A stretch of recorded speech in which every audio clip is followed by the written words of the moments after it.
What do you love most about the president? I think that I think he actually tells the truth. And for a rich man, I don't know that that's the most. I don't know if you'd really expect that, but I think he's been more truthful with us than most of the professional politicians have been in my lifetime. Just when you didn't think Trump supporters could get any lower and more unhinged, they were interviewed in Dayton, Ohio at Trump's latest rally, and it has gotten as bad as any of us could have imagined, reminding us once again, we're not going to change the minds of these folks. We have to defeat them with turnout. It will almost certainly be close, and we have to defeat them with turnout. Here's a guy who bemoans and mourns, grieves the lost morality in government that we had under Trump, but that we lost. We lost morality when Joe Biden became president. Can anybody tell me what this guy's talking about? What are your thoughts in general, just the fact of what the country's dealing with now versus what it dealt with, under Biden, under Trump? It was much better then, wasn't it? Absolutely. Yeah, we lost a lot of morality that I think we need to gain back. Yes, absolutely. How important is a prayer life plus also a voting life? Yeah, exactly. Get out and vote. Get out and vote. Every vote counts. What is life without Jesus? Yeah. Amen. Right. With Trump in the Oval Office, we had Jesus. And now with Biden, who's actually Catholic and has completely unblemished Catholic credentials, not that I care about them at all, but he has completely clear, lifelong Catholic credentials. We've lost Jesus. There was more Jesus in the White House under Donald Trump. And of course, these interviews are completely, they're not real interviews in the sense that it's not journalism. It's sycophancy and brown-nosing. And I would love follow-ups like, give me some specific things Trump did that showed you his morality. Well, when he put the kids in the cages, it was just so great. And ask follow-ups. But of course, this isn't really journalism, so we're not going to get that. Next guy at the Trump rally. He says if Trump was prosecuted in 2021, most people wouldn't have said anything. It would have been fine. But because of the timing, they know something fishy's going on, which is absolutely absurd in every way. Take a listen to this. Now, all of a sudden, like, all these allegations and all these court dates and everything, like, they just pop up out of nowhere. They could have done this in 2020, 2021. Probably nobody would say anything about it. But now, all of a sudden, in 2023, 2024, right, he's going up to court. He's getting written on. Yeah. Two different things on this. First of all, you know, and I know, everybody knows that the people saying, I wouldn't be suspicious about indictments in 2020 or 2021. I'm only suspicious about indictments now because they're trying to hurt his campaign. We know that if the indictments came in 2020 or 2021, they would not be saying, oh, sounds legit. Totally fine. But maybe more importantly, some of the things he's been indicted for didn't happen until 2021.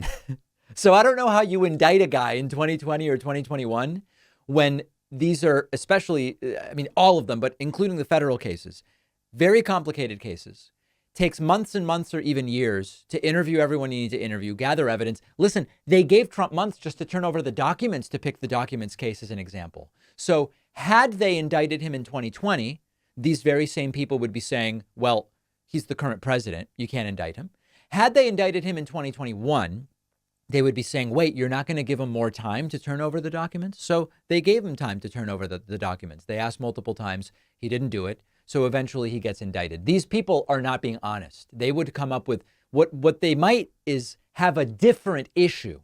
If the indictment were in 2020, they would say, well, it's to ruin his reelection in 2020 rather than to ruin his election in 2024. But not a single one of us believes that they would have been fine with the indictments if they had been timed differently. Here's an interview with yet another guy, and he is asked about gun safety law, and he gets very agitated. The Second Amendment, you've got the third exactly. Let's go to this guy. Let's talk a little bit about that. What are your thoughts, man? The fact that they are trying to infringe on that stuff. That's fucking bullshit. No, bro. No, yeah. No. My bad. Not gonna roll like.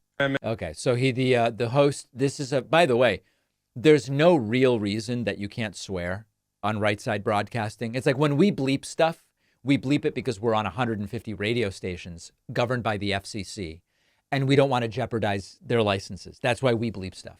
But if we were just on YouTube and podcast, we would have no reason to bleep. Our Right Side Broadcasting has no reason to bleep. It's just this like faux morality that we're fine. There's no moral problem with telling women what to do with their bodies, but God forbid an S-bomb gets out. That'll just be the end of us. So anyway, that guy, the same guy there, is very upset about supposedly his Second Amendment rights will be taken by Democrats, which, by the way, isn't happening. And then lastly, here's another gentleman asked, what do you love most about Trump? And it's pretty damn funny. What do you love most about the president? I think that I think he actually tells the truth. And for a rich man, I don't know that that's the most. I don't know if you'd really expect that, but I think he's been more truthful with us than most of the professional politicians have been in my lifetime. He's an outsider, and an outsider understands the people. Yeah, there you go. Nobody is more in tune with the average person, like with this guy, for example, than the New York City billionaire who spent his entire life trying to be isolated from folks like the majority of his voters. And by the way, Trump as the honest guy. It's funny that he says you wouldn't necessarily expect a billionaire to tell the truth. Oh, is that a thing now? Like billionaires just lie habitually, or that's what you would expect, but Trump's different. He's a billionaire who doesn't lie. That's all weird.